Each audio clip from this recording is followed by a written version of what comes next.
কুরআনুল কারীমে এমন একটি সূরা রয়েছে যে সূরা কাল কিয়ামতের ময়দানে আল্লাহ পাক রব্বুল আলামিনের সাথে তার তেলাওয়াতকারীর জন্য তর্ক করতে থাকবে, ঝগড়া করতে থাকবে। তো বলতেছিলাম কুরআনুল কারীমের 29 নম্বর পারা সূরাতুল মুলকের কথা। ভাইরা আমার, এই সূরা মুলকের কত ফজিলত আপনি যদি জানেন অবাক হয়ে যাবেন।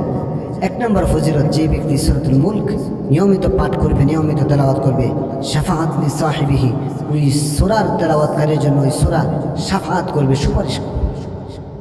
আল্লাহর কাছে বলবে, আল্লাহ ওই বান্দাকে জান্নাত দেন, ওই বান্দাকে আপনাকে জান্নাত দিতে হবে। ওই বান্দার জান্নাতে যাওয়ার জন্য, কবর আযাব থেকে মুক্তির জন্য ওই সূরা সুপারিশ করতে থাকবে।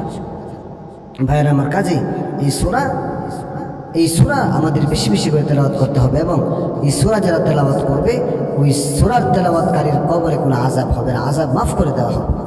কাজে ভাইয়েরা আমার, এই সূরা আমরা পড়ব, বেশি বেশি করে পড়ব। এবং 3 নাম্বার এই সূরার তেলাওয়াত যারা বেশি বেশি করে করবে, এই সূরার ভালোবাসা যারা অন্তরের মধ্যে লালন পালন করবে, ওই সূরা কাল কিয়ামতের ময়দানে আল্লাহর সাথে তর্ক করতে থাকবে। ওই সূরা তেলাওয়াতকারীকে যদি জাহান্নামী হিসেবে ফাইসালা করে দেওয়া হয়, তখন ওই সূরা ডেকে ডেকে বলবে, আল্লাহ আপনি না বলেছেন, আপনি তো বলেছেন যে ওই সূরা যদি বান্দা নিয়মিত তেলাওয়াত করে আপনি জান্নাত দিবেন, তাহলে আজ কিয়ামতের ময়দানে আপনি কেন তাকে জাহান্নামী হিসেবে নিযুক্ত করলেন? আপনি তাকে জাহান্নামে দিতে পারবেন না। ভাইরা আমার, তখন ওই সূরা বলবে না, আল্লাহ তাআলা বলবে না, তাকে তো জাহান্নামে দিয়ে দিয়েছে। ওই সূরা আল্লাহর সাথে তর্ক করতে থাকবে যে না, তাকে জাহান্নামে দিতে পারবে না, তাকে জাহান্নাম থেকে বের করেন, তাকে জান্নাতে দেন। আপনি না বলেছিলেন এই সূরার তেলাওয়াত যারা করবে তাদেরকে জাহান্নামে দিবেন না, তাহলে আজকে কেন তাদেরকে জাহান্নামে দিলেন? জাহান্নামে দেওয়া যাবে না। কতক্ষণ পর্যন্ত তর্ক চলবে? যতক্ষণ পর্যন্ত ওই বান্দাকে আল্লাহ তাআলা জাহান্নাম থেকে বের করে জান্নাতে না দিবে। ভাইরা আমার, কবরেও ওই সূরা আযাব যেন না হয় সেই ব্যবস্থা করবেন।